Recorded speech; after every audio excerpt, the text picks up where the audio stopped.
Warning, the following program is designed for casual wrestling fans and is meant purely for entertainment. If you're SAWFT, proceed at your own risk. Viewer discretion is advised. Brother, I'm going on a wild Hulk Hogan. If all I get's a moment, I'll make sure it's an explosion. Cause lately I've been seeing stars, trying to kick out on this joke, but it's no holds barred, middle fingers like I'm Stone Cold. How's it going, everybody? It is your boy WeTooDeep. We're back with another episode of the Slap and Meat Wrestling Podcast. It is the Friday show, or my solo show that sometimes isn't always on Friday, but mostly is. But that's a long title, right? Anyway, today we got a lot to go over. As everyone knows, last week we sort of changed the way I wanted to try something now, and I'm gonna be honest with you, that pop culture stuff, I'm just not into that, right? I didn't really have anything I really wanted to talk about in that, so we're gonna remove that, but we're still gonna make this a little bit less focused on just wrestling, or we're gonna add some other elements to it. So we're gonna do a fast food bracket, as well as talking about overrated fast food places. We got some sports stuff I mentioned on Tuesday's episode when me and Wavy D were starting to talk a little bit about the Mike Tyson Jake Paul fight. That I had some analysis that I wanted to save to this show about Jake Paul. I'm gonna do my NFL predictions like I normally do. I should have kept count, actually, because I did my pick'ems on Yahoo Fantasy Football, and we just went through that app. Let's go through last week, and I did not do good at all. I got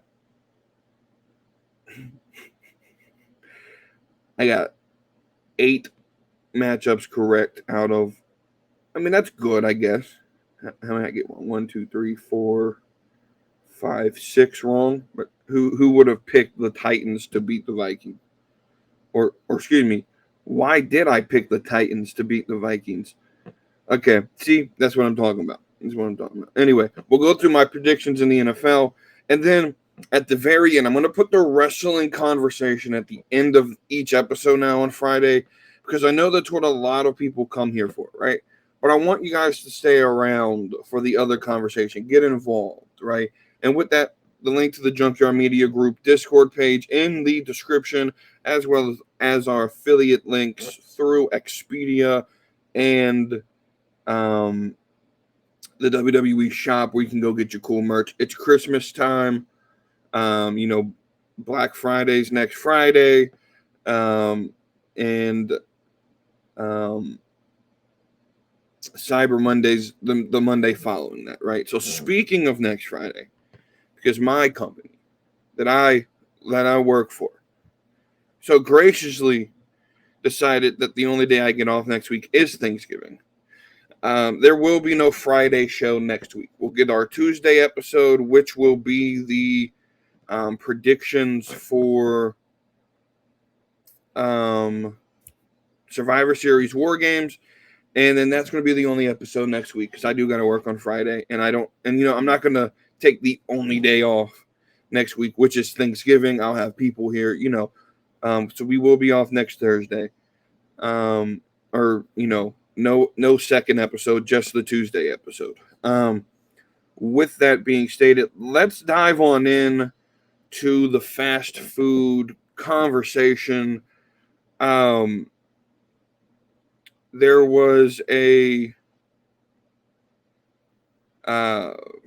ranker. I don't have it pulled up, but that was sort of like ranking like top fast food restaurants, right? And I'm going to not really recreate that, but I'm going to just name a couple of things that I think are overrated in the fast food sphere. So we'll start with, and this will come very apparent when we do this bracket. There's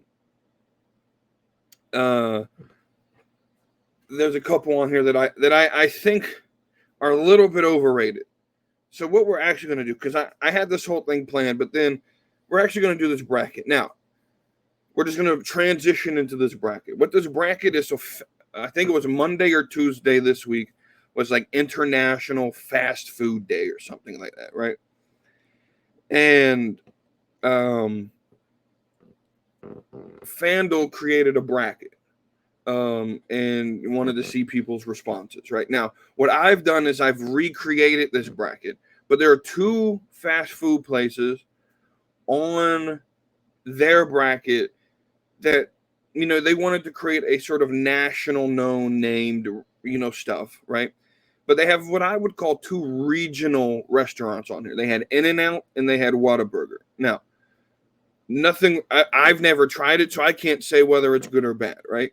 But those are regional fast food restaurants that are known, you know, In-N-Out California, the West Coast, and then Whataburger in Texas, right? Now they just opened a Whataburger here in Spartanburg, South Carolina, which is about maybe 2-3 hours away from me. I could go try it, but I'm not trying 3 hours. I'm not driving 3 hours for no reason. Like, I'm going to need a reason to go to Spartanburg, right? And if it's as good as the last Texas implant that South Carolina got, which was Buc-ee's, then, you know, I'll probably be in Spartanburg all the time, right? But so what I did with that bracket, I'm gonna pull it up on the screen. So Whataburger was the 16th seed, and In-N-Out was like the 3rd seed. What I did was I replaced those two regionals with something that would be more considered a regional, two regional restaurants to the southeast, right? And so we're gonna talk about. I replaced Whataburger with a restaurant here in North Carolina known as Cookout, and then I replaced In-N-Out with Zaxby's. Right now, every other restaurant on here is the original restaurant and the original matchups for the original FanDuel bracket. Now we'll go through the bracket here, right? We'll go through this bracket. But I want to just talk about individually some of the restaurants on here, right? So when I mention like overrated fast food, Chick-fil-A's that mark right there, right? Chick-fil-A is to me the definition of overrated fast food. They don't do the chicken sandwich the best. They don't do the fries the best. They don't.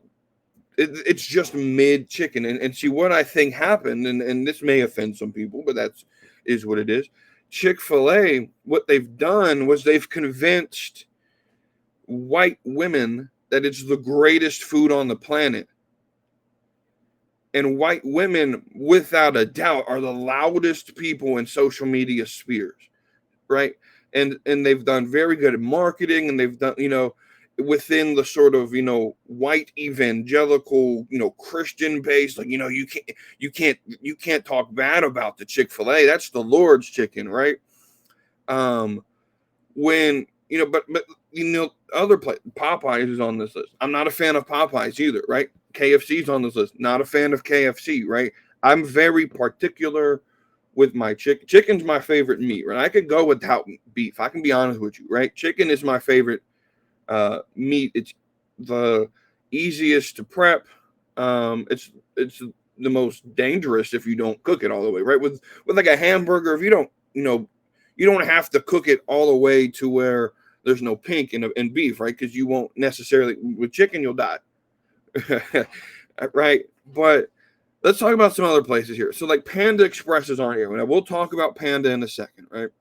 When we get to that side of the bracket, we'll break down, right? But is Panda fast food? Like, I know that there's a drive-through and it's not like full casual sit down, right?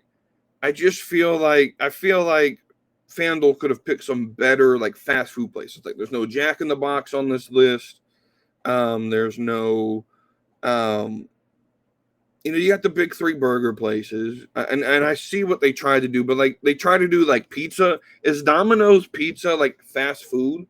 And if so, why wouldn't you put another pizza place on here? Like you're out here making it like Domino's is the greatest pizza in that sort of fast pizza world, when it's far from that case, right? So we'll actually start with that matchup on the bracket: Domino's versus Subway. Right now, this is the battle of mid, right? The battle of mid in their respective sector, right? So Domino's is the worst, what I would call fast pizza, right? The worst, without a doubt, the worst, right? So if I had to rank pizza, Little Caesars is at the top. And I know there's a lot of people who, like, especially like people that I hang around. Look, Little Caesars, like, oh no, that's awful. Okay, they changed the recipe at some point in the last 10 years that you guys are remembering. It's so good, right? And it's fast. You can order it. You'll have it in that little machine. I don't even have to talk to nobody anymore to pick it up. Like that's a plus for me. I can just put in my little code. It's in the little warmer. It's cheap. Little Caesars is, right. Papa John's is number 2. Right? Papa John's is number 2. Number 3 is, for me, I don't know if y'all have Marco's Pizza. I know it's fast food, but I don't know if it's like everywhere. Marco's Pizza is number 3. Then it's Pizza Hut. Then it's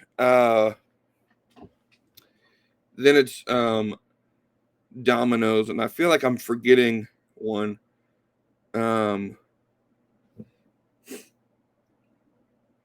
Little Caesars, Domino's, Marco's, Pizza Hut. I feel like I'm forgetting one.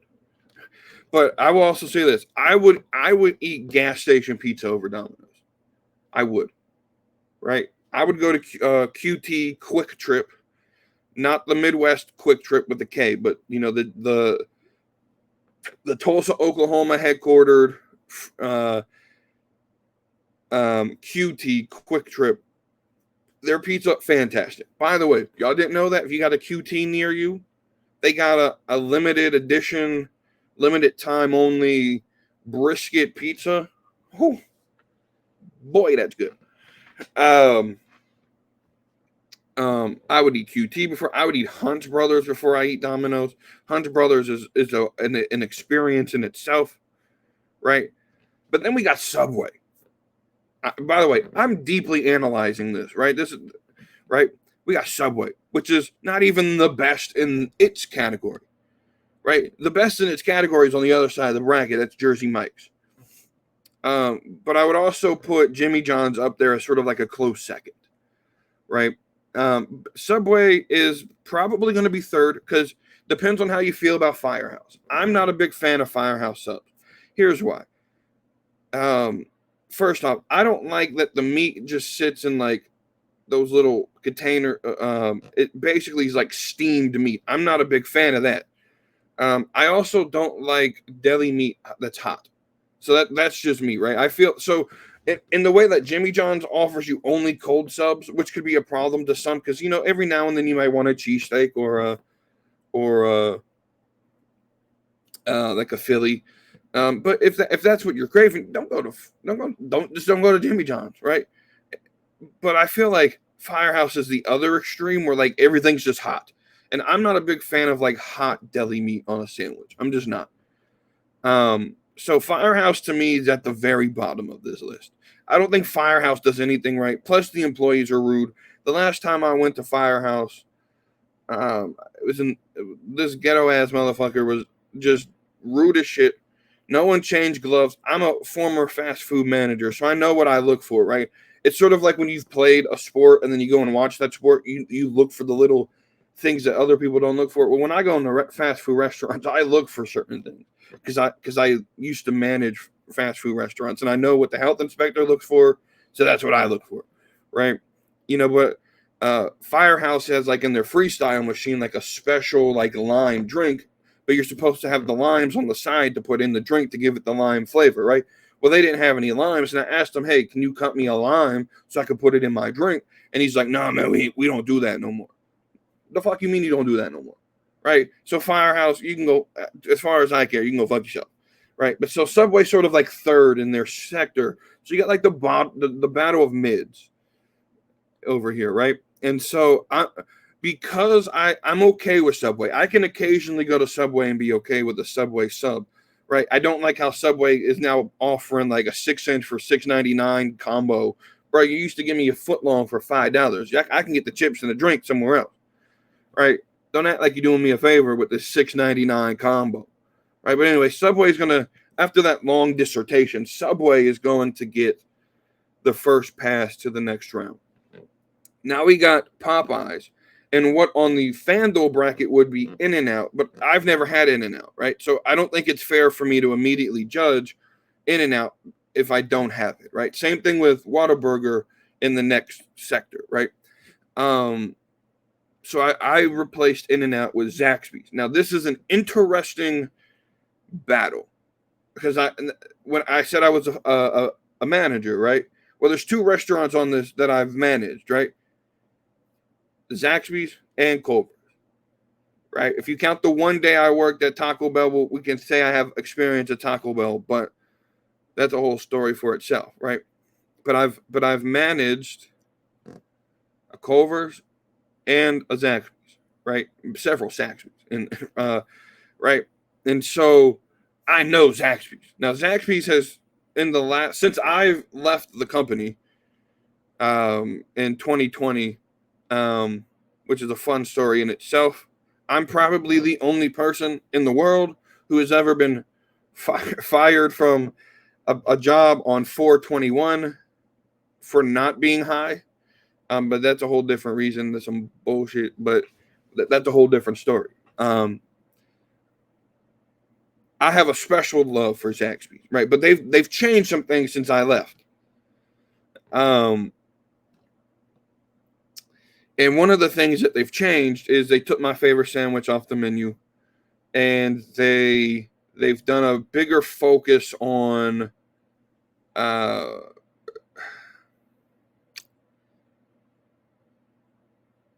they've done a bigger focus on because the wings are their most popular. So for those who don't have Zaxby's, right? For those, I know like Wavy D's up in the Northeast, he doesn't have the brilliance that is known as Zaxby's. I know Mike, if he's watching, he's up in Wisconsin, Milwaukee, and he doesn't have the brilliance known as Zaxby's. I know Kara's out west; she doesn't have Zaxby's, right? I know, and so for those who don't have Zaxby's, right? So I contemplated doing Zaxby's or Bojangles in this spot.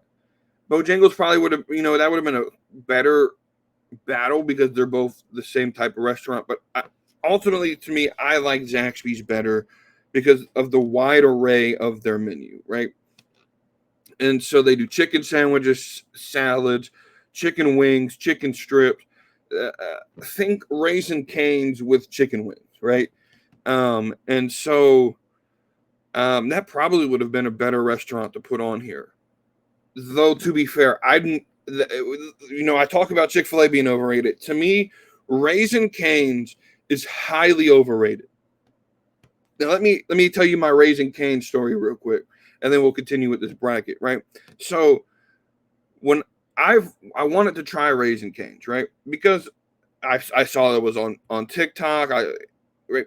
But the issue was in my area when I Googled where's the closest Raising Cane's, they're all on college campuses. Now, I don't know about you. I just find it very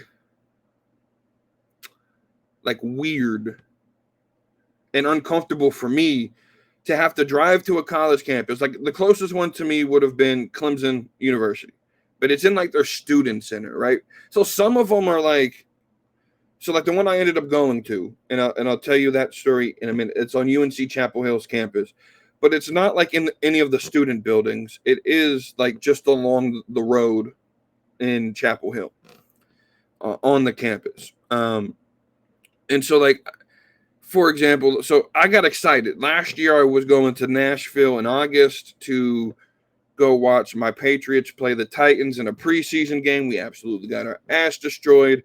So I was already, so I was grumpy. So I was going home and I was like, I'm going to Canes.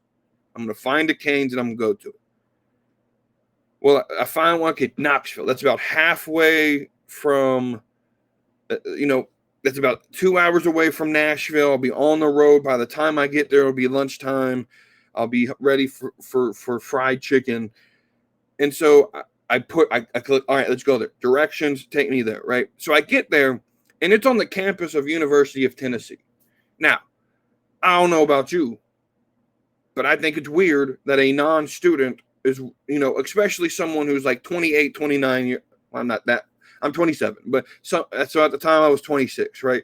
So either A, I think the optics looked weird. So I just went home. Didn't get chicken. Was a little bit upset. Patriots lost. Couldn't get Canes.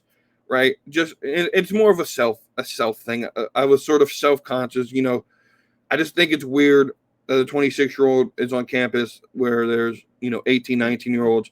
They were doing some party. It was busy. The main roads were busy as shit going in and out of that campus. And I just said, screw it. I'm going home.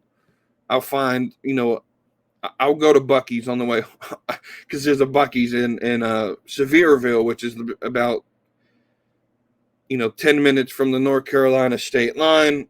I'll just go there. Right. So anyway, I finally found the Canes. It opened in Chapel Hill. I was like, okay, I know it's on the campus of UNC Chapel Hill. That's fine. We're just going to go up there. Right. Didn't realize I was going to have to pay for parking. Didn't. Right. And then I waited in line. It was opening week. So like they open on Monday. I went on a Friday. I figured people would have had their fix by then. Boy, was I wrong. Had to pay for parking on the campus, which was crazy as shit.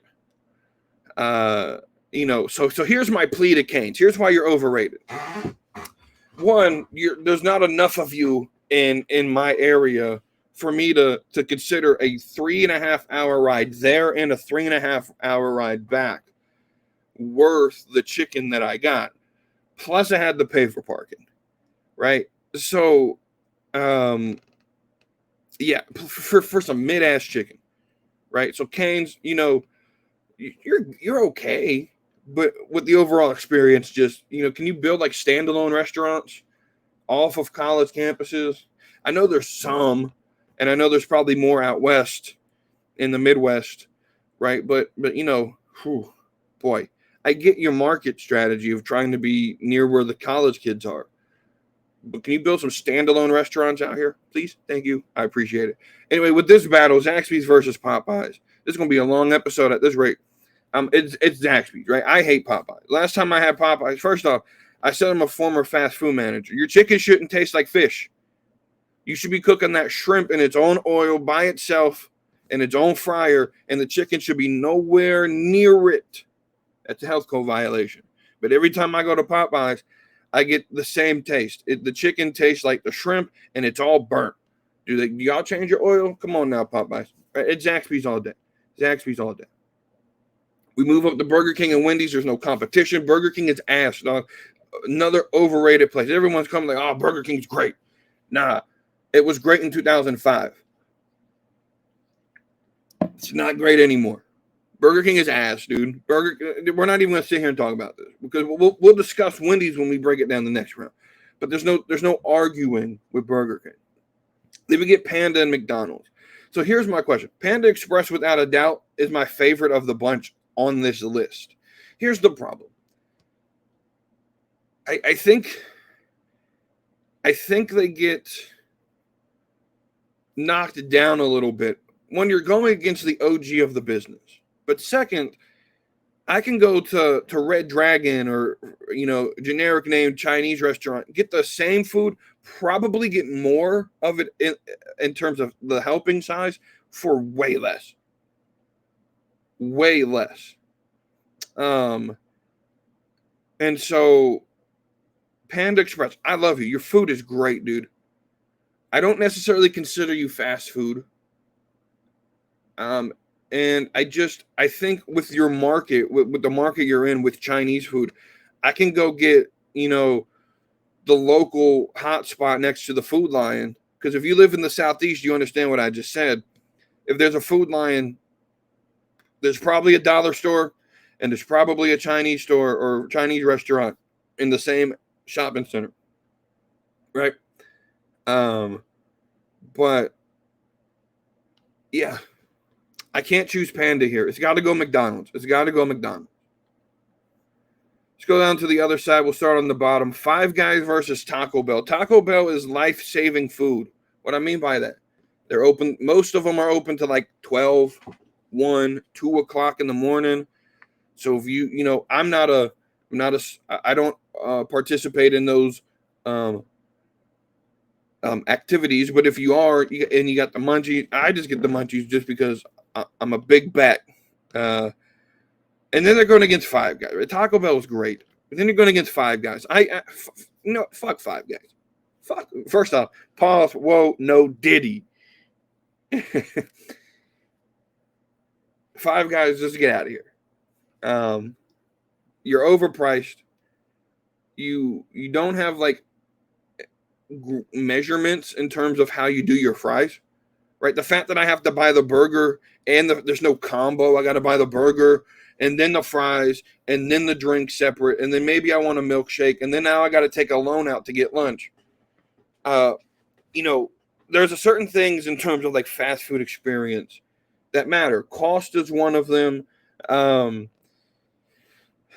think Five Guys, I don't know. I think you have to ask for individual bags of peanuts now because of these fucking allergies for these weak ass kids. Yeah, Taco Bell without a doubt over Five Guys. I don't find the appeal of Five Guys. Culver's versus Jersey Mike's is tough because I think these are like elite of the elite.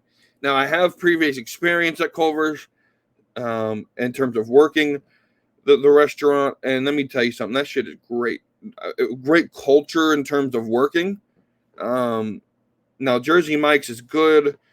I don't know if it beats Culver's though, because again, I think for like the market Jersey Mike's is in, if I wanted a great like sub, and Wavy D will probably agree with me, just go to your deli. It might even be cheap, like a local deli. Like I don't have a lot in this area in the Southeast, but there's a place right up the road. It's actually right next to Jersey Mike's, or in the same area, maybe about a half mile between the two. There's a local place, and their cheesesteak is fantastic. Right, I haven't had anything else. It was the only thing I had on the menu, but it was great. I just feel like go to a local sub shop, and you could probably get a better sub. But Jersey Mike's is the best in this market.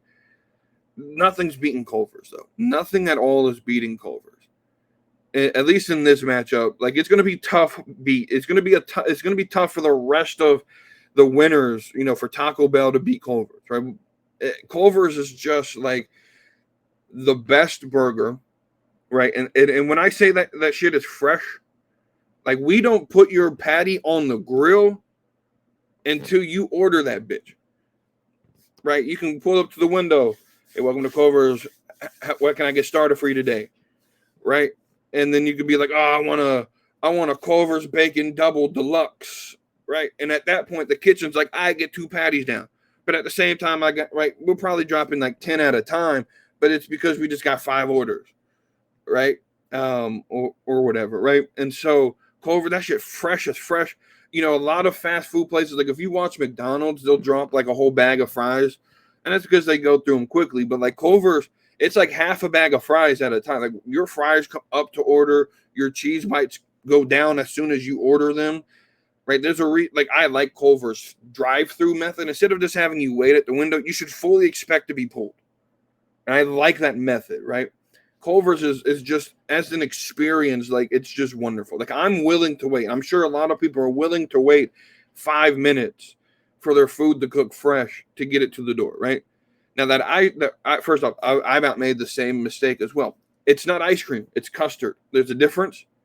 I don't remember the difference, but they really, really, really, really emphasize that in training. There is a difference. It is not ice cream, it is custard. It's also why it melts quicker. I think ice cream has to be like frozen solid before served for it to be considered ice cream.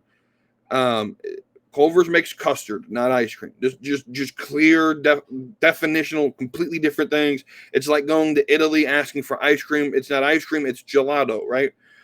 Very different things, right? The custard at Culver's, the best in the fast food game.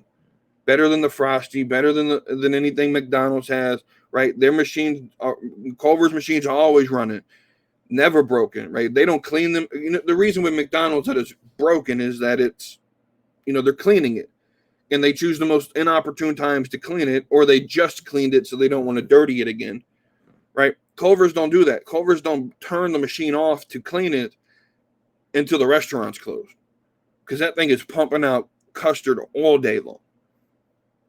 I never worked the custard station. That's actually the worst station for me. I worked the grill. Right, if you ever went to the Culver's here in North Carolina, best bet that I was on the grill slinging patties for you. Man, I was a beast at it. Right, it took me about 2 weeks to get a hang of how to do it, but once I learned how to do it, bro, I was the best on the grill, the best. Anyway, move up. Chipotle versus KFC. Like, this is not even a competition to me. I hate KFC. KFC's the worst chicken. Right. KFC is the worst chicken I've ever eaten in my life. Right? They don't do anything good. I would put Bojangles on top of it, Church's on top of it. I don't like Popeyes. But I'll also give you this. I'll give KFC this. I'm not a big fan of bone-in chicken. Right? What Bojangles and not Church's, but what Bojangles has that really blesses my soul and puts them above KFC is that they have biscuits, and like breakfast biscuits. Like, it's breakfast 24/7. When that restaurant's open, you can get biscuits whenever you want, like breakfast, right? But they're chicken strips. I'm a chicken strip person. I'm not a big fan of bone-in chicken unless it's like chicken wings, right? I'm not a big fan of like, hey, let me get a 3-piece, 2 breasts, 1 leg, blah, blah, blah, all dark meat. I'm not a big fan of that. First off, you can't eat that in the car. It's not compatible. But also, you got like choking hazards. I got to worry about like sucking bones and no diddy. But I'm just not a big fan of bone-in chicken, right? And so KFC, like, they don't offer anything outside of that that's really all that good, right? And their chicken's not even all that good anyway. So Bojangles for me, hey, let me get the 5-piece Surprise combo, both size fried, large tier 1, and I'm out the door, right? And we had a great experience, right? Chipotle, though, there's so much hate for Chipotle. I know it's basic white people food, but I just had Chipotle yesterday, dog. Chipotle's great. In terms of its like marketplace, its market share with like Moe's, it's got Qdoba, Kava is a newer one that's sort of like more vegan friendly.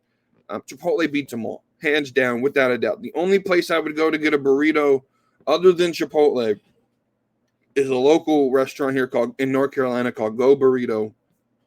It's not fast food. It's like a bar. You can go there, order drinks, get margaritas if you go in person. And their burritos are better. But Chipotle is the best to me. Chipotle is great. I know a lot of people are going to hate me for that pick. Chipotle is literally my life. But then we get up to the final matchup.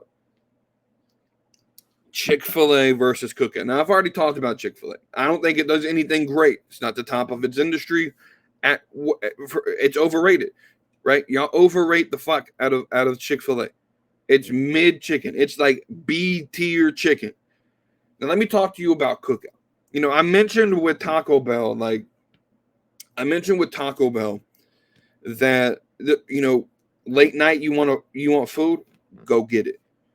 Go get Taco Bell, right? Well, Cookout's open till like 3 a.m. Now, y'all don't know about Cookout unless you live in North Carolina, and I know Southern Virginia has a Cookout.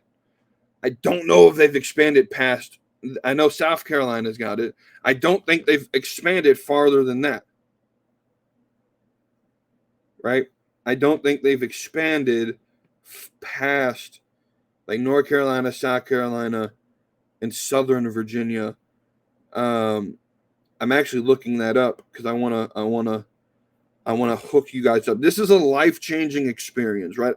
I've come up with a phrase: when you're in doubt, you don't know what you want to eat, go to Cookout. When in doubt, Cookout. So do they not have a location finder? Yeah, bro, you're literally, we're talking. I don't even think they're all over the state of North Carolina. Like if you're not in North Carolina, you don't have Cookout. Let's just put it there. Come visit my state. Don't say we're full. We can't move here. We're full. Go back to where you came from. Right? But come visit North Carolina. Find a reason. Hey, say, hey, WeTooDeep, let's chop it up. We can go to Cookout. Let me tell you the ropes, man. I've been ordering the same thing from Cookout, the same order for like 10 years. Now the prices have gone up, but Cookout's great.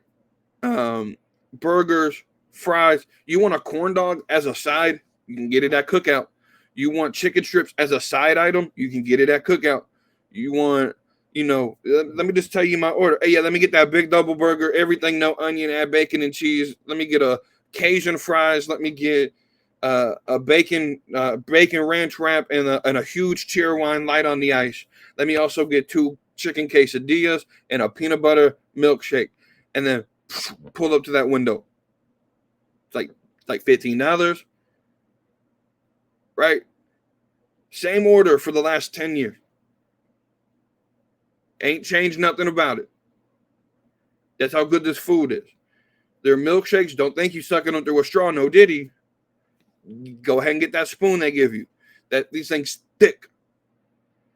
These things thick with 3 C's. Thick. Maybe the best, but this is ice cream, right? This isn't custard, right? Different, right? Y'all know it's gonna be Cookout here, right? And we'll stay on this side of the bracket. Cookout versus Chipotle. These are some of my now we're getting down to, on this list, outside of Subway, the remaining 8 are my go-to restaurants. Hey, where do you want to eat fast food? These are my go-to restaurants outside of Subway. If Subway would have been replaced with like Jimmy John's, then we would have a great top 8. This is a decent top 8 for me, right? Let's just go ahead and go through this. Look, I love Chipotle, but I'm never really in the mood for Chipotle. Plus, Chipotle really doesn't sit well on my stomach. I need a bathroom nearby because within the next 2 minutes after I have Chipotle, it's game time. Cookout, though, nothing. I'm just going to be honest. I'm biased, and it may be the North Carolina bias, but it's going to be a tough out to get Cookout out of this game, right? Taco Bell or Culver's? See, this one's tough because I got a special love for Taco Bell. But it's Culver's, dude. We'll put Culver's over there. I've done enough talking on Subway. We don't need to discuss that. Zaxby's beats it without a doubt. I'm not a bit, in this era, you got to be real good to beat something like that, right? Now, I haven't said anything about Wendy's up to this point just because its first matchup was as Burger King. Wendy's is really good if you can get it fresh. And if you can get there when there's no line, right? It's S tier and making you wait. Because if you may be 3 cars in, there may be 3 cars in that drive-thru. You may be the 3rd car, but you're going to be waiting for about 25 minutes. And let me tell you also a little known thing about Wendy's here, right? Nothing's ever working right at a Wendy's, right? Nothing's 100% accurate, right? The floors are sticky.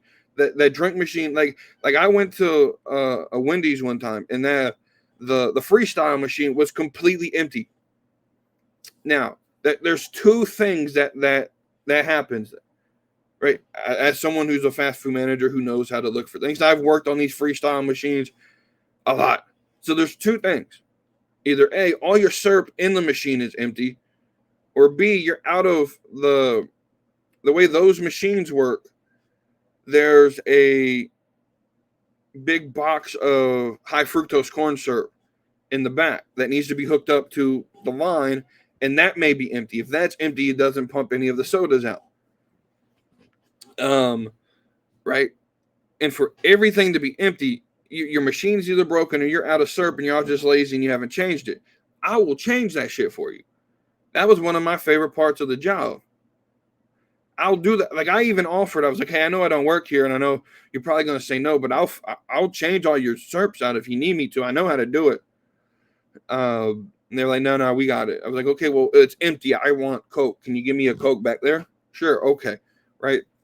But Wendy's burgers are great. Their buns are fantastic. I don't really eat breakfast, but like I recently tried Wendy's breakfast and whew, that stuff is banging. Wendy's is up there, but now you're going against the OG in this game. Same little market, right? And it's McDonald's. And I don't think Wendy's can beat McDonald's. I'm just going to be completely honest with you. So look at our final four.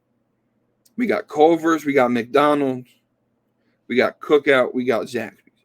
And I know you guys are going to say, well, it's great. The two you put in there, right? Now, let me just straight up say something. I just said it's going to be hard to beat McDonald's. Zaxby's doesn't beat McDonald's to me. Here's why. The Zaxby's be slipping sometimes, right? When I go to McDonald's, I know what experience I'm going to get. It's probably going to be, if you can catch a McDonald's fresh, fantastic. The best food you'll ever eat. But 90% of the time, they're probably understaffed. You're probably going to get somewhat cold fries. They may pull you. Like, you know the sort of experience you're going to get with McDonald's. And you just sort of embrace it, right? Because it's the experience. McDonald's is an OG of this game, right? I also think, like, when it comes down to what I like to eat, McDonald's is for me. McDonald's is my thing, right? Culver's versus Cookout. These are practically the same restaurant. They do burgers. They're known for their burgers. They're known for their version of creamy dessert, whether it's ice cream or custard, right? Now, Culver's, their chicken and all of that, right? For as much freshness that they put in their fish and their beef, let me just tell you a little inside secret. That chicken's frozen. It's no different than a chicken patty you'll get at any of the big, at the Wendy's, or it's frozen. They put it in the fryer when it comes to order. Right? Which is a little disappointing to me because, like, I came from Zaxby's where we hand breaded everything, right? And so that kind of disappointed me. As much freshness that they put in them burgers, and as much freshness as they hand batter that fish, to not have a breading station for the chicken, it's crazy, right? But Cookout. Let me just tell you about Cookout. You know the experience you're gonna get at Cookout. It's ghetto food, dude. Like, no doubt, no lie. Like, the main proponent that everyone here in North Carolina used to love about Cookout was you can go get a Cookout tray.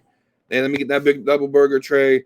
No onion, everything else. Add coleslaw. You know what? Get it a lot of people here get it what we call cheddar style, which is cheddar cheese, grilled onions. I don't like cheddar style because of grilled onions, but and I'm just to add everything. But I'm not an onion fan in general, so take the onions off. Add bacon, add cheese, right? You can get that tray, which is that entree.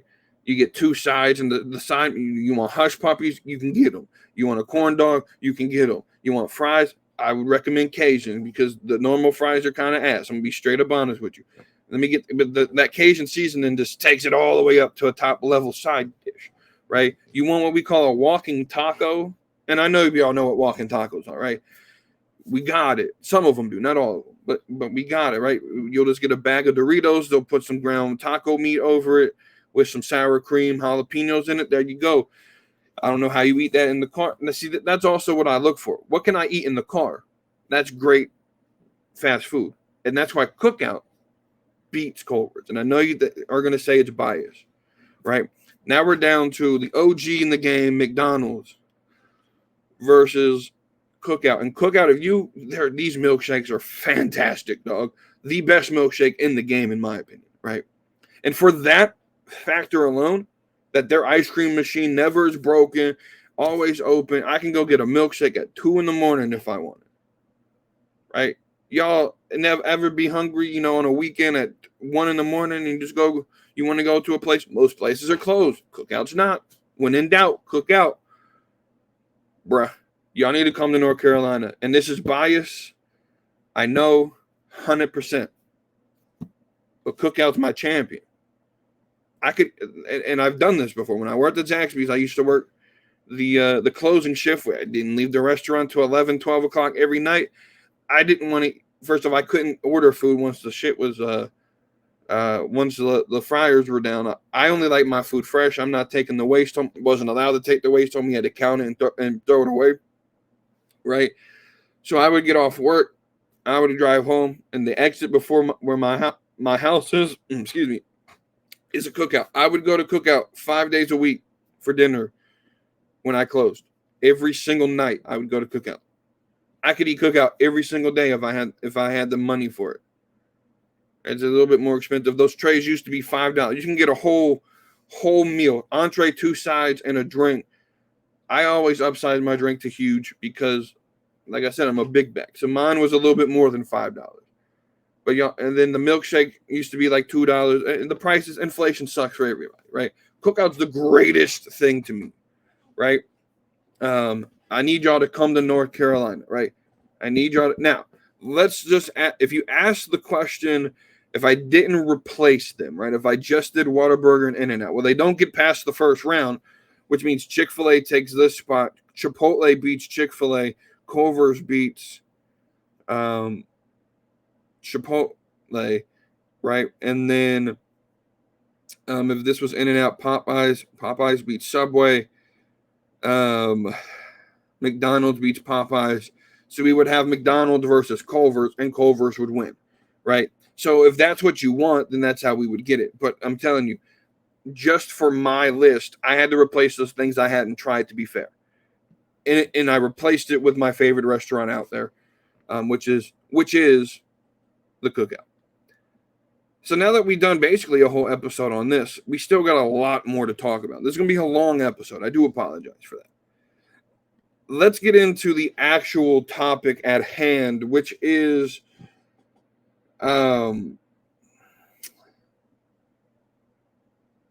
let's talk some sports real quick.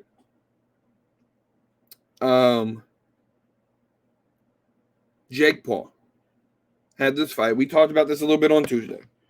Jake Paul had this fight, and yeah, I told you what was going to happen. It was going to go the full round, all 8 rounds. Right? I didn't think it would be, I said split draw because I figured that they would try to make Tyson look good. Where one judge would, but see, Tyson, after that 3rd round, Tyson really didn't give him anything to judge great on, right? And so they had to give the win to Jake. But, Tyson came out swinging, and I'm 100% certain that Jake Paul said, hey, man, if you want to get paid, you got to stop swinging. You got to just go through this, right? I told you, y'all could, it's fucking Jake Paul. You actually think this dude was going to get in the ring with a stone cold killer and tell him he can go full speed? Mike Tyson needed money. That's all this. I think he got paid $20 million for this. So let me tell you what Jake Paul is. Jake Paul is the sport of boxing. Without Jake Paul, boxing is not popular. It was dying before Jake Paul got there. He brought eyes to it. Him, KSI, Logan, all of them, they started doing like that celebrity YouTube boxing stuff where like the YouTubers would fight each other. And that brought eyes to the sport. And Jake took it a little bit serious. He challenged real fighters to semi-staged matches where like, hey, let me win or right. And I think Jake legitimately started challenging people. He took a loss and a fight or two. I'm not big on all of his history. I'm not big on boxing. But what I do know is Jake Paul wasn't lying in his post-match interview when he said boxing needs him. Like, so my consensus, my thesis is this. Boxing needs Jake Paul more than Jake Paul needs boxing. Boxing needs Jake Paul more than Jake Paul needs boxing. right? Jake Paul can do the same thing that he did in YouTube and making music and in boxing. He could go to WWE tomorrow and do the same thing. He's a I don't like using this term because it's overused, but he is a grifter, right? Anywhere he can make money, he's going to make it. And he's going to find ways to do it. He brings money to the sport, right? He brings recognition to people like Amanda Serrano. So I know a lot of people were like, well, she got screwed, which she did. That was the judges are the reason I'm not big in boxing, right? Because it's kind of crazy how they score that match, right? But that match doesn't get anywhere near the amount of attention if it wasn't for Jake Paul. And now you got a group of fans, even boxing fans who may not pay that much attention to it, right? Who watched Jake Paul versus Mike Tyson and was introduced to Amanda Serrano. And she got bigger fan base. She seemed very appreciative of that opportunity, right? So Jake Paul is the sport of boxing. If he were to leave boxing, the sport goes back to being completely irrelevant, running its events that most people don't care about, and there's no recognition. He brings money. He brings Netflix. He brings big money fights. He brings eyes to the sport just because people want to see Jake Paul get knocked out, right? But that's not happening. Jake Paul's not fighting anyone that's going to legitimately hurt him. He's just not going to. That if he dies or gets injured, that ruins the money. That ruins the money flow, right? So boxing's not going to allow that to happen, right? It's all a giant. We're just gonna leech off of each other, and I think that's not a bad thing, right? It's not a bad thing. As much shit talk that Jake Paul gets, I like the kid, man. I know he's not the greatest like personality, but he's playing a heel. That's what him and Logan do best, is playing the heel character, right? It's all a gimmick. It's all a gimmick. And it makes him money, and he does a good job at it, right? If y'all don't see that in Jake Paul, you don't see that in this fight, then if y'all thought this was going to be legitimate, that's on you for being disappointed. I got exactly what I walked in coming to. I just didn't like that I had to spend, an hour and a half after the Serrano match to get this damn fight, right? I don't understand boxing and why the intermissions are so long, right? But that's all I really got to talk about with Jake Paul. Let's go to my NFL predictions, and then we'll get to what everyone came here for, and that's the wrestling content. All right, so week 12. So I don't pick Thursday nights because it's Friday. I did pick the Steelers. I'll just be honest with you. I did pick the Steelers, and I was wrong. So this is already starting out to be a great week. Vikings over the Bears, Lions over the Colts, Dolphins over the Patriots, Buccaneers over the Giants, the Commies over the Cowboys, the Chiefs over the Panthers, Texans over the Titans, Broncos over the Raiders, Niners over the Packers. Do I like that pick? I'm going to change it on the fly. I'm picking the Packers. Packers over the Niners, Seahawks over the Cardinals, Eagles over the Rams, Ravens over the Chargers. Those are my NFL picks. That's quite literally how I pick football. I don't think too hard. And as far as matchups, Sunday night's gonna be awful. Eagles and the Rams.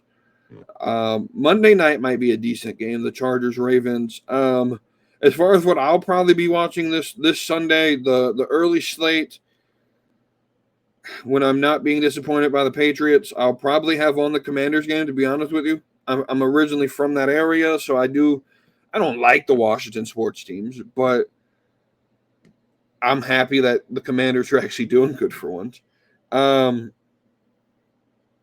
There's not really a good game on. The afternoon slate got the Niners-Packers. I'll probably be watching that. But the 1 o'clock games don't really have anything good outside of Cowboys and Manders. Excuse me. The Bears-Vikings might be a decent game.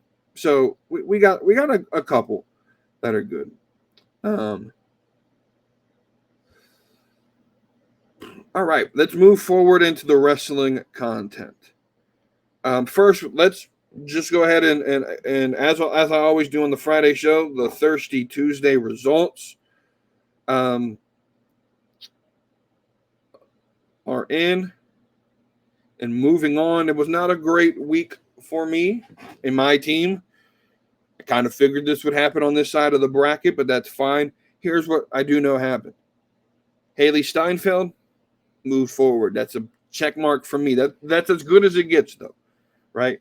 Haley Steinfeld moves on. Zendaya is eliminated. Scarlett Johansson, as I figured what happened, beat Alona Meyer.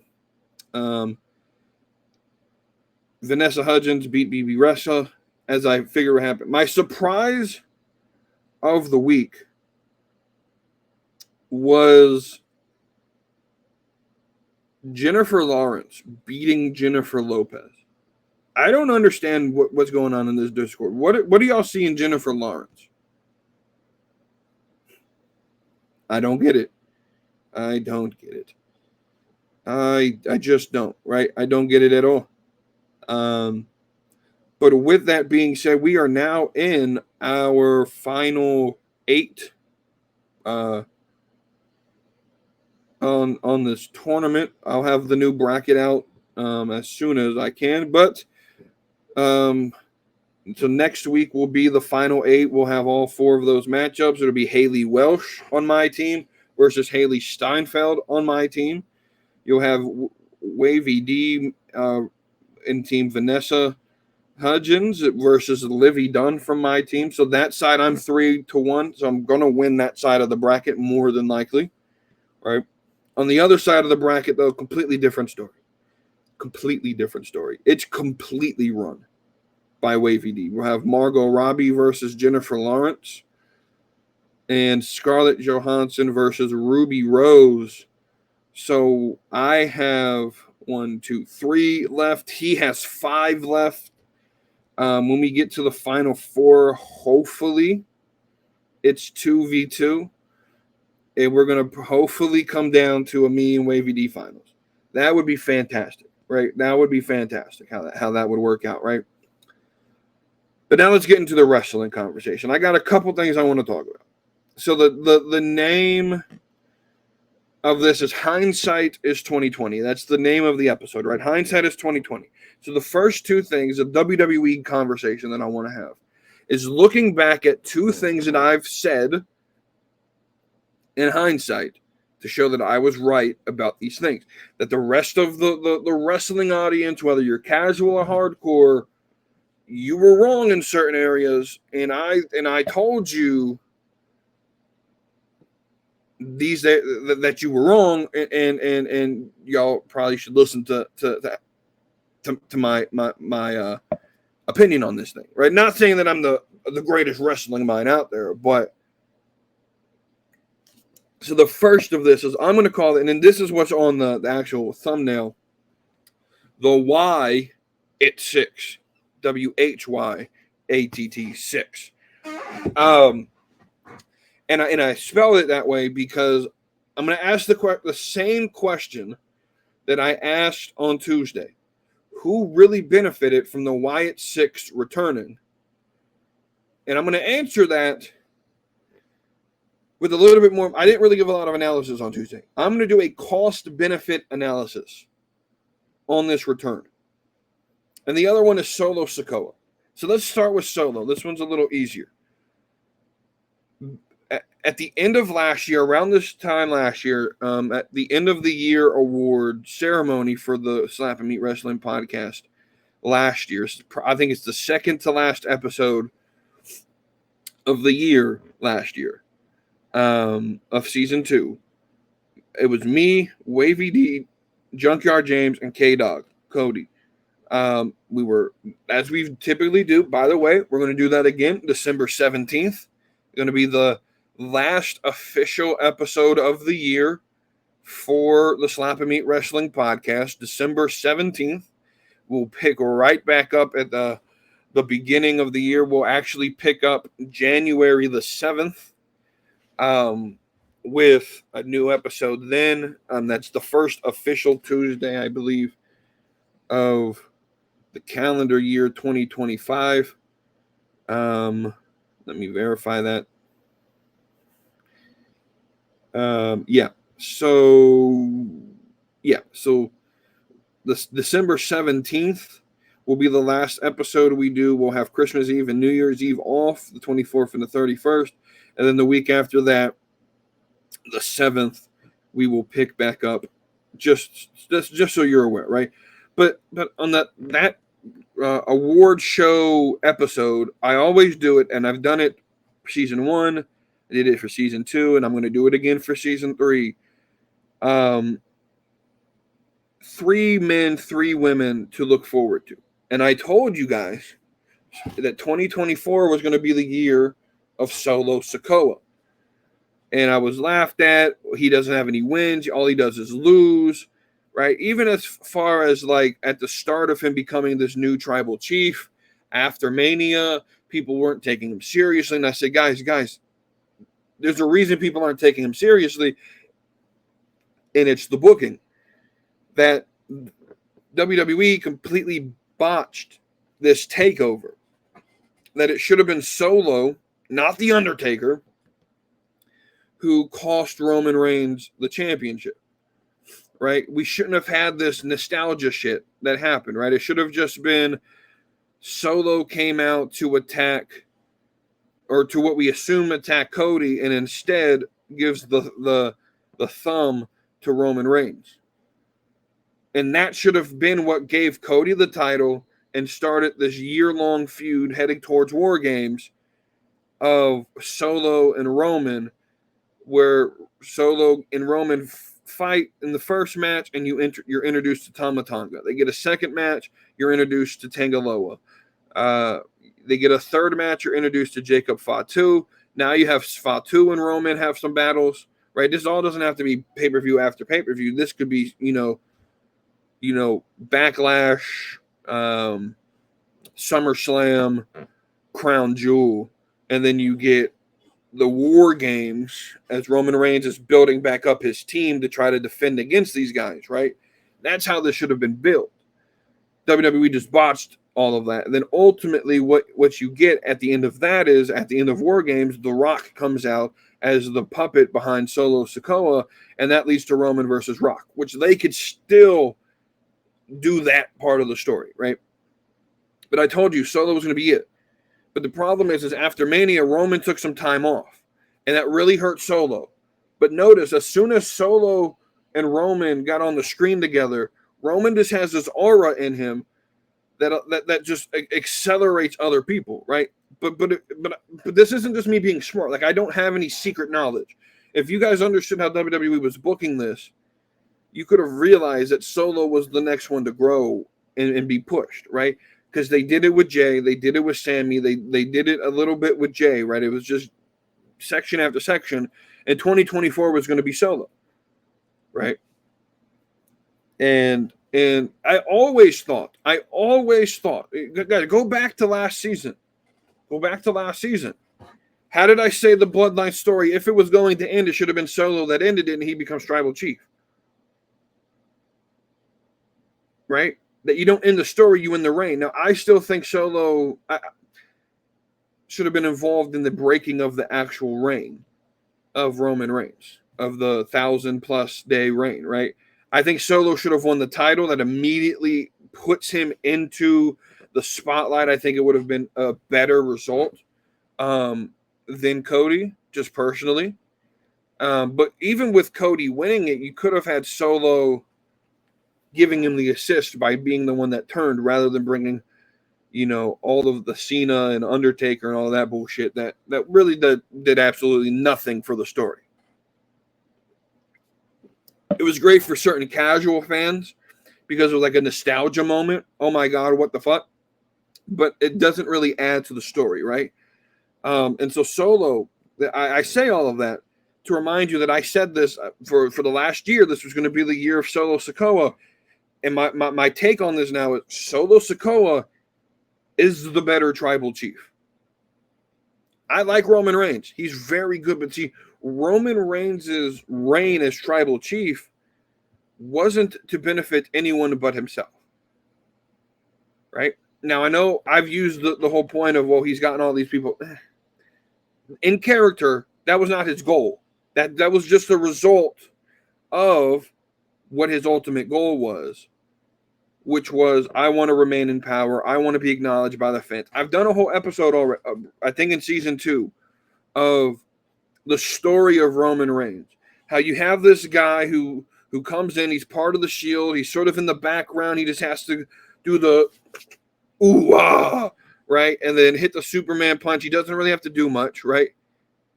That group, Seth Rollins chooses his own path. That breaks that group up. When Seth Rollins leaves, that tore the Shield apart, right? Dean went to go do his own thing. Roman was then inserted by WWE as the face of the company, and were pushed in prominent parts. I don't think he was ready for, and because of that, in character, the fans did not react to him very well. And he became super self-conscious. He doubted himself. Was he meant for this business? Right? And, you take so much of that he disappears, and then he comes back pissed off. Right? You sort of get this, I'm the big guy. Look at all these main events that I have at WrestleMania. Look at all these titles that I have. Right? If we're in kayfabe, like, he should be getting cheered. And so he comes back and says, you're going to acknowledge me. All he ever has wanted in his career, right? If you look in the kayfabe story of Roman Reigns, the character, all he's ever wanted was the acknowledgement of the fan base, right? And so that's all he's cared about. He wanted the title, and he wanted the fans' acknowledgement. He could care less about family, right? Whereas Solo, as a tribal chief, is solely about making sure that the family gets improved behind him, right? 100%. Solo Sikoa is the better tribal chief when it comes to running the actual tribe, right? He wants to make sure Tama Tonga and Tongaloa are right beside him in terms of having gold, right? And he wants Jacob to have, right? I don't understand why we don't have a situation where the bloodline, the new bloodline, you got Tama Tonga and Tongaloa as tag champions, right? And Solo's in his own battle in quest of keeping the Uafala. But why is Jacob not going after LA Knight's title? Jacob should be U.S. champion, right? Right, because that increases the narrative in the storytelling of Solo Sikoa. He's the only one without gold, but he has the tribal chief name, and as a man that cares about the family and the tribe, everyone else has grown in the year that they've been in the business of WWE. They have gold, and they have gold on. We're going to protect the gold, and we're going to protect the family. Whereas Roman could care less about Jay and Jimmy and their championships. He could care less if Sammy had a title, right? He could care less if Solo had a title. Solo is a better leader. He's a better general, right? He's, in terms of how he does his interference, right? It's just full blown attack, right? And he gets his hands dirty, right? Roman sort of plays the chicken shit. Now both are great, right? But Roman was just not a good tribal chief, right? Solo's the better tribal chief. Now let's talk about the Wyatt Six. Who benefited? Let's do a cost-benefit analysis. In business, when you try to make a decision, whether you know it or not, and you don't even have to own a business to do this. When you are looking at pros and con lists, right? If you're trying to buy a house or buy a car, and right, that's a cost-benefit analysis. When you're trying to decide what drink you want, there's a cost-benefit analysis going on. It's simply just looking at the cost of doing something versus the benefit of doing that thing. Is the cost worth the benefit, right? That's essentially all the cost-benefit analysis is. So I want to look at the cost-benefit analysis of returning the Wyatt Six from the hindsight position, and hindsight's always 20/20. All right, so to do that, we have to go back to May, not Crown Jewel, King of the Ring, because they returned in June following that event, right? So we have to look at what we had going on before the Wyatt Six came back and look at what was taken from us as a fan base. we had the greatest story of the spring in Otis and Chad Gable being built, looking like it was going to climax and end at SummerSlam with Otis defeating Chad Gable for the Intercontinental Championship. Right? That looked like what we were going to get. At that point in time, that's what everyone was predicting. That's what everyone wanted. We were going to get this big Otis moment where he would finally get some gold. I think he's held the tag titles in NXT a couple times and the tag titles on the main roster. But like singles gold for Otis, where he got the big where he finally turned, had enough of Otis of Gable, and turned on him. And right. But to do that, you needed Chad Gable to beat Sami Zayn and King of the Ring, right? I believe that's where that match took place. Am I correct? And it didn't happen. And then the next thing we know, Chad Gable's laying murked in the locker room, and he's in the story with the Wyatt Six. So what did that cost us? Well, it cost us the Chad Gable IC run. It cost us the story of the summer and halted all momentum for Otis and Alpha Academy to where they're hardly ever used on TV anymore. Right? I think it cost us a better run of American Made and the creeds and everything that's going on with that. And so the cost of returning the Wyatt Six was the story of the spring having the correct ending. And quite honestly, a title run from Otis and putting over Otis, Tozawa, and Maxine. Right? Because what you could have done is you could have had Otis beat Gable at SummerSlam, and then the fall story would have just been the creation of American Made and getting them over American Alpha. And you could have done something where, or Otis is now the leader of American Alpha, but he needs like a legitimate tag team. And so he has to go recruit a tag team because Tozawa's the comedy gimmick, right? And he's the leader, but he needs, right? So he goes to the only place he knows he can go, which is Andre Chase University. And he brings up Riley Osborne and Duke Hudson. And that could be the call up because, and if you've watched NXT, you notice that, Andre Chase just lost the match, which means the university has to break up, right? I don't know how I feel about that. That's a different whole other topic. I think I know where it's going, but I don't want to spoil that for anybody. I want you guys to have fun in figuring that out yourself.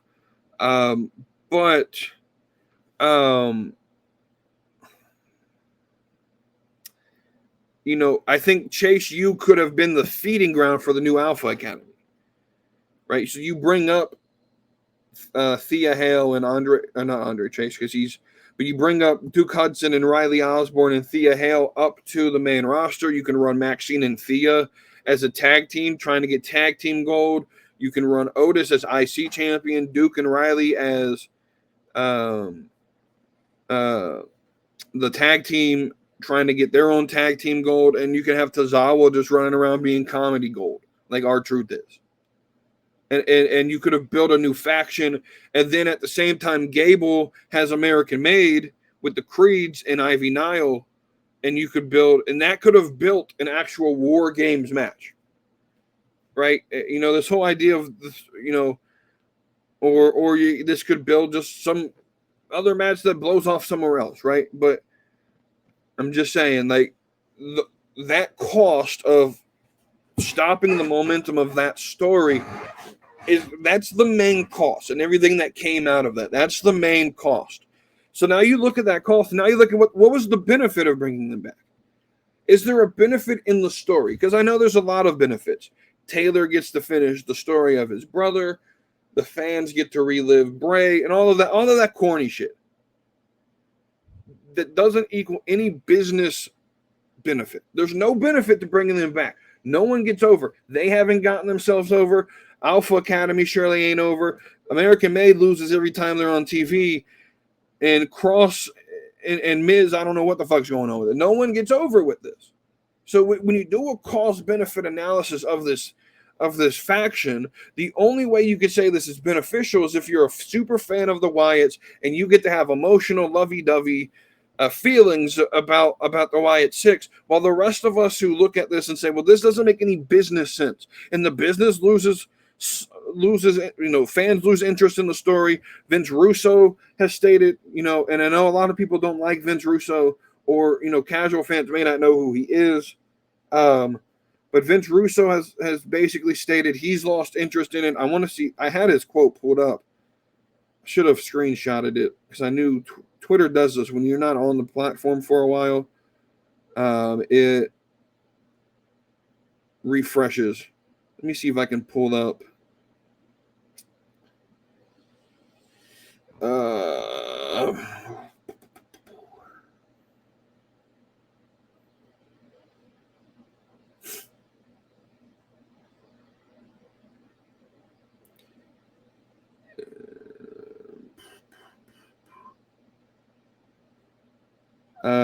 It doesn't really matter what he said about it, but he said he lost interest in it. I lost interest in it back in June. And so we've just been giving another 6 months of nothing. And exactly what I told you, hindsight is 2020, but I was just seeing in the future, right? Or I saw in the past what you guys would eventually see. And sometimes it just takes time for people to understand certain things. And like, I'm telling you, man, like, I know what I'm talking about. Sometimes on something, I'm not always right on everything, but on this one, I kind of figured I knew what I was talking about, because as I said on Tuesday with the Wyatt Six, I said a lot of people at the beginning said as long as they don't take this thing supernatural, it's going to be fine. And what was my rebuke to it? They have to be my saying against that was that they have to be supernatural for the gimmick to make any sense. And once it goes supernatural, people are going to lose interest in it, right? When you do a cost-benefit analysis of the Wyatt Six, you realize that this thing should have been canned 6 months ago. This should have never even hit the screen. There's way more cost to debuting them than any benefit they got out of it. They made a little merch money, probably. But as far as like story development and if I'm Otis, I'm pissed. I'll be honest with you, because I was having the run of my life, probably about to get singles gold, and that momentum gets halted, and that opportunity probably doesn't come back again, right? So now that we talked about WWE, I want to flip companies. I want to jump over to AEW, and I'm going to praise them for a second here. Right, but don't worry. There's some critique at the end of this, and this is how we'll end the show with talking about AEW. So they've announced their quarter one shows, or at least their early of 2025 shows, January, February, and there's some recognition that they're running some smaller arenas, some theaters. And a casual fan would look at that and say, well, doesn't that mean that shouldn't they be concerned? Why are their fans happy about this? And me playing devil's advocate, sort of mediating between the hardcores and the casuals, I want to say this. This is a good thing in the short term.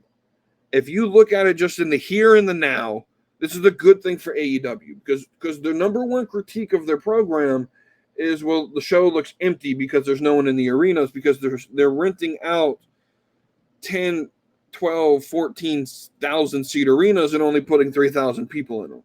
Well, if they start to rent out 3, 4, 5,000 seat arenas and can fill them up, and the arena looks full, that changes the narrative. A sellout is a sellout, right? A full arena on camera doesn't matter what the size of the crowd is. And then, but in the long term, like if you take the 3,000 foot in the air view of AEW, yeah, this This doesn't look good, because if they can't sell out these arenas, now you're in a situation where, like, I just want to know how from 2019 to like 2021, 2022, right? You were selling out 6 to 8 to 10,000 seat arenas. You weren't selling out stadiums by any means of the imagination, but you were getting a decent crowd audience. You were selling out buildings you were going to. You can't do that anymore. Your viewership's gone down. NXT, without the glitz and the glam of Philadelphia, beat you this year, right? Or beat you this week in the ratings. Without the glitz and the glam of all the ECW shit, no Bubba Ray, none of that, NXT still beat you, right? I just, it's a good thing in the short term, right? And so there should be a little bit of happiness. Okay, they're going to get that intimate experience. The problem with that is you have to grow it. You have to do this to correct course to make the product look good. And then you have to build something to where you can build that audience back up to where you get better viewership and better attendance. You can't just stay in the 3,000 seat arenas, right? But the problem is, and this is where we go to the last little segment, this is where the critique happens, is AEW's show has some of the corniest shit I've ever seen in my life for a wrestling program. And I lived through 2016 to 2019 WWE. I know how bad that booking is. I put out a tweet yesterday that said something along the lines of like, the same people that hate on 2016 to 2019 WWE are the same people who will turn on AEW today and enjoy it. And the people, or whereas I think that current AEW's product,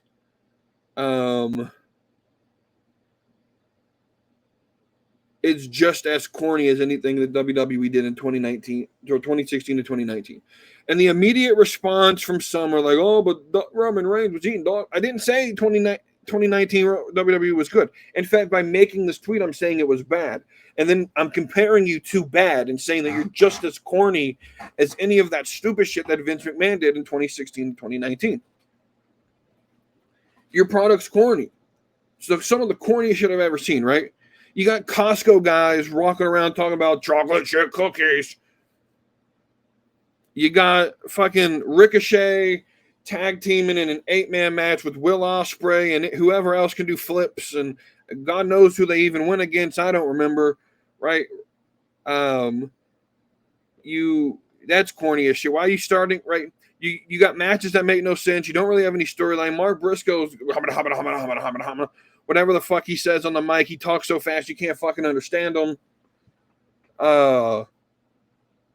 You got a bunch of bullshit. The women's division isn't hardly ever utilized, which I thought you guys said you were going to get better at. You guys have apparently are the place where the best wrestlers wrestle, and you have the best women's roster apparently, but you don't ever utilize the best. I don't understand, right? Where the fuck Britt Baker go off to? Why is Mercedes the only one that gets TV time? I have genuine questions, right? And so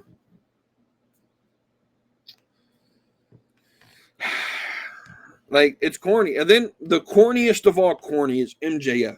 He used to be at least like he's always been cringy to me. But this this story with Roddy Strong is like the cringe of all cringe that I've ever seen in wrestling. He pulls up in this promo on Wednesday, gets out of this car, and like I think he's in like a trailer park, and he basically was like, "Oh, Roddy, your mom shot your dad, and when I'm done with you, you're gonna wish she shot you instead." Which is a summation of that promo. Shit's corny as fuck, dude. Like I told you guys, like MJF's gimmick was gonna run its course. And it ran its course with me in 2019 when he debuted on AEW, because I saw it the year prior in an indie show where he was the same gimmick. And he's that same gimmick today. But I've seen him be a good guy with Adam Cole. And over the last year, this start and stop booking of Adam Cole and MJF, because Adam Cole's frail as a fucking piece of paper. I don't get it. I don't understand it. It's corny as shit. Like, as much as people hate on Vince Russo and his booking, can you tell me that it doesn't feel like Vince Russo's booking AEW right now?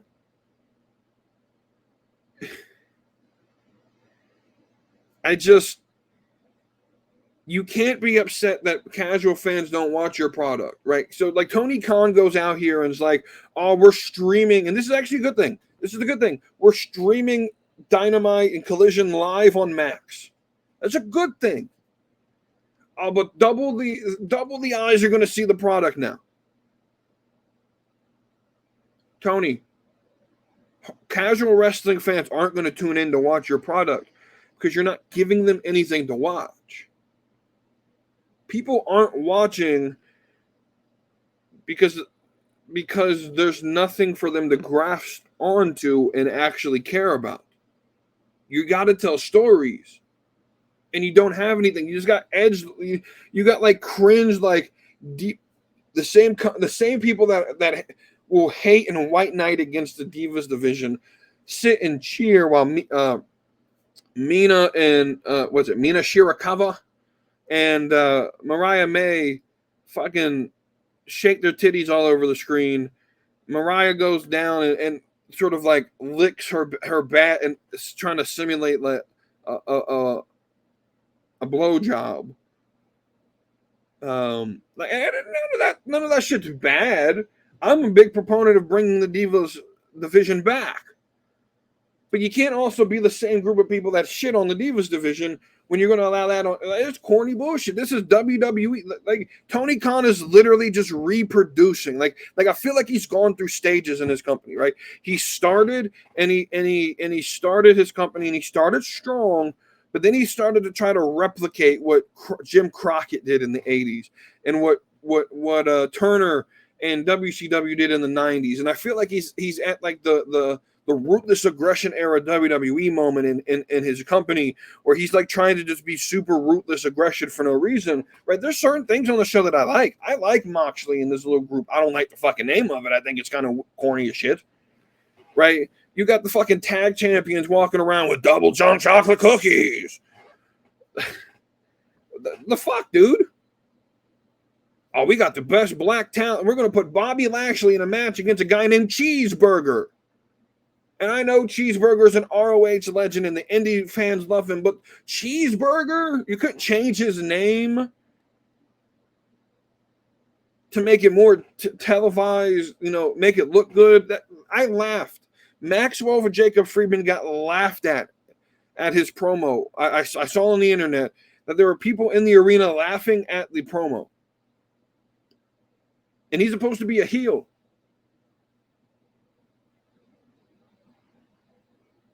That company's corny as shit, dude. Corny as shit. But that's all I got for y'all today. I do appreciate y'all for watching and listening to this podcast. If you're listening on podcast networks, thank you. I appreciate it. Leave us some support. The greatest way you can support is by sharing, but also by leaving a 5-star review on the podcast network that you're on. Subscribe to it. That way you can get notifications anytime a new episode is dropped. If you're watching on YouTube, like, share, and subscribe. But the number one way you can help us get into the algorithm is by commenting on the video. I don't like YouTube's algorithm, just to be completely honest with you. But the comments are the best way to promote this. Share it with your friends, even if it's just to comment down to say hi. Comment on the video. And thank you all again. Let me know what you guys feel about my food list or any of the topics we covered today.